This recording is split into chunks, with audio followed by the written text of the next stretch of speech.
எனக்கு உடலில் பல தொந்தரவுகள் இருக்கின்றன. நான் பல்வேறு விதமான மருத்துவங்களையும் முயற்சி செய்து பார்த்து விட்டேன். பல நல்ல மருத்துவர்களையும் பார்த்து விட்டேன். மருந்துகள் சாப்பிடும்போது கொஞ்சம் பரவாயில்லை என்று தோன்றுகிறது. ஆனால் தொந்தரவுகள் முழுமையாக நீங்கியதாக நான் உணரவில்லை. புதிதாக தொந்தரவுகள் உருவாவதையும் நான் உணர்கின்றேன். இப்போது எனது தொந்தரவுகள் எல்லாம் அதிகமாகிவிட்டது. எந்த மருந்தும் சாப்பிட பிடிக்கவில்லை. மேலும் இப்போது எந்த மருத்துவத்தின் மீதும் எனக்கு முழுமையாக நம்பிக்கை இல்லை. அதே நேரம் நோய்களின் தொந்தரவுகளையும் தாங்க முடியவில்லை. நான் என்ன செய்வது? எல்லா பெருமைகளும் இறைவனுக்கே.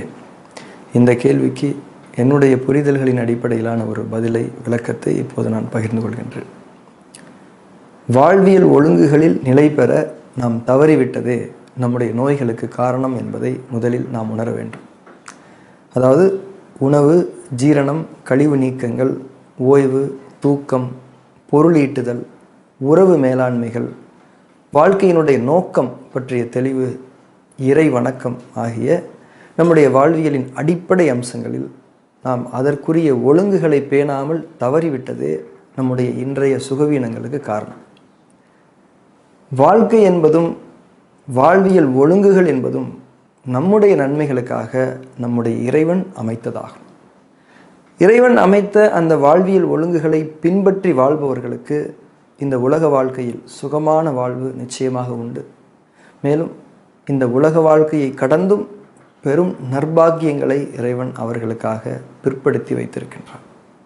ஆனால் வாழ்வியல் ஒழுங்குகளை பேணாமல் தங்களின் மன இச்சைகளில் மூழ்கி தவறான போக்குகளிலும் அறியாமையிலும் வாழ்பவர்களுக்கு அதற்குரிய விளைவுகளே தானே நடக்கும். எனவே இறைவன் எச்சரிக்கைகளையும் நினைவூட்டல்களையும் மீட்சிக்கான அழைப்பையும் அவனுடைய மன்னிப்பை கொண்டு நமக்கு வழங்குகின்றான். அவைகளே தான் நம்முடைய வாழ்வில் ஏற்படக்கூடிய நோய்களும் வறுமையும் இன்னும் பல்வேறு விதமான கடின சூழல்களும் ஆகும். நோய்களுக்கு காரணம் என்பது இதுதான் என்பதை நாம் விளங்கிக் கொள்ள வேண்டும். ஆக ஒவ்வொரு நோயும் ஒரு செய்தியை நமக்கு கொண்டு வருகிறது. அந்த செய்தியானது நாம் நம்முடைய வாழ்வியல் ஒழுங்குகளிலிருந்து தவறி இருக்கின்றோம் என்பதே ஆகும். எங்கே எப்படி தவறினோம் என்பதை உணர்ந்து இறைவனிடம் மன்னிப்பை வேண்டி யார் அவர்களின் முந்தைய தவறுகளில் இருந்து மீண்டு கொள்கிறார்களோ அல்லது மீளுவதற்கு தீவிரமாக உண்மையாக முயற்சிக்கிறார்களோ அவர்களுக்கு இறைவன் புறம் இருந்து மன்னிப்பும் உதவியும் அதன் விளைவாய் அவர்களுடைய வாழ்வில் அமைதியும் சமாதானமும் நிறைவாக நிச்சயமாக உண்டு. ஒருவருக்கு நல்ல மருத்துவம் மற்றும் மருத்துவர் அமைவதும் அந்த மருத்துவம் அவருக்கு நல்ல முறையில் வேலை செய்வதும் இறைவனுடைய உதவியை கொண்டு மட்டுமே ஆகும் என்பதை நாம் தெளிவாக உணர்ந்து கொள்ள வேண்டும். ஆனால் இதற்கெல்லாம் மாறாக ஒரு நோய்த்தன்மையின் போது நாம் எதனையும் உணராமல், அதாவது வாழ்வியல் ஒழுங்குகள், அதனை கடைபிடிக்க வேண்டியதனுடைய அவசியம், இவைகளையெல்லாம் உணராமல், அதில் நாம் தவறி இருக்கின்றோமே, எங்கு எப்படி தவறி இருக்கின்றோம் என்றெல்லாம் உணராமல் அந்த நோயினுடைய தொந்தரவுகளை நீக்கி கொள்ள வேண்டும் என்ற ஒரே முனைப்பில் பல்வேறு விதமான மருத்துவங்களையும் மருந்துகளையும் மருத்துவர்களை நம்பியும் செல்லும்போது அந்த மருத்துவங்களே நமது சோதனைகளின் அடுத்தடுத்த நிலைகளாக அமைந்துவிடும். பொதுவாகவே மருத்துவங்கள் மூலம் நமக்கு கிடைப்பது தற்காலிகமான சொற்ப சுகங்கள் மட்டுமே. இது இயற்கை மருத்துவங்களுக்கும் பொருந்தக்கூடியது தான். அதே சமயம் ரசாயன மருந்துகளை அடிப்படையாக கொண்ட மருத்துவங்களை நாம் தேர்ந்தெடுக்கும் போது நமக்கு கிடைக்கக்கூடிய அந்த தற்காலிக சுகங்களும் கூட பல்வேறு பக்க விளைவுகளுடன் கூடியதாகவே இருக்கும். அதாவது நோயினுடைய வலிகளை நம்மை உணரச் செய்யாமல் ஆக்குதல், நோயின் அறிகுறிகளை மறைத்து உள்ளேயே அடக்கி வைத்தல், நோயினுடைய ஒரு அறிகுறியை இன்னொன்றாக மாற்றுதல், நோய் ஏற்பட்டிருக்கக்கூடிய உறுப்பை அறுத்து நீக்குதல் போன்ற பல உடல் இயற்கைக்கு முரணான செயல்களே இன்றைக்கு பெரும்பான்மை மருத்துவ அணுகுமுறையாக ஆகிவிட்ட நிலையில் அதனை நாம் நாடி செல்வது என்பது நிச்சயமாக அவசரத்திலும் புரிதலின்மைகளாலும் நமக்கு நாமே செய்து கொள்ளக்கூடிய அநியாயம் என்றேதான் ஆகும். ஒரு நோய்க்கு மருத்துவம் என்ற ஒன்று தேவைதான். ஆனால் அந்த மருத்துவமானது ஒரு நோய்க்கு ஒரு மருந்து, அந்த மருந்தினால் ஒரு நோய், அந்த புதிய நோய்க்கு இன்னொரு புதிய மருந்து, அதனால் இன்னும் புதிய நோய்கள் என்கிற அடிப்படையில் இருக்கக்கூடாது. ஒரு நல்ல மருத்துவ முறை என்பது 2 முகங்களை கொண்டதாக இருக்க வேண்டும். ஒரு நோயினுடைய தொந்தரவுகளை போக்கக்கூடிய சிகிச்சை வழிமுறைகளை செயல்படுத்துவது அதனுடைய ஒரு முகம். அந்த நோய் மீண்டும் வராமல் இருப்பதற்கான வாழ்க்கை வழிமுறைகளை ஒரு நோயாளிக்கு கற்றுத்தருவது என்பது, அதனுடைய அவசியத்தை அவருக்கு வலியுறுத்துவது என்பது அதனுடைய இன்னொரு முகம். உதாரணத்திற்கு இந்திய மரபு வழி அக்குபங்சர் மருத்துவ முறையை எடுத்துக்கொள்ளலாம். அக்குபங்சர் மருத்துவத்தில் ஒரு நோயின் தொந்தரவுகளை சரி செய்யக்கூடிய சிகிச்சை வழிமுறைகள் பல்வேறு தன்மைகளில் செயல்படுத்தப்படுகின்றன. அந்த சிகிச்சை வழிமுறைகளானது நமது உடலின் இயற்கையான இயங்கு முறைகளுக்கு முரணானதாக ஒருபோதும் இருக்காது. முக்கியமாக நம்முடைய உடலின் தன்னைத்தானே சுகமாக்கி கொள்ளக்கூடிய இயல்பை பற்றிய முழுமையான புரிதல் மரபு வழி அக்குபங்சர் மருத்துவத்திற்கு உண்டு.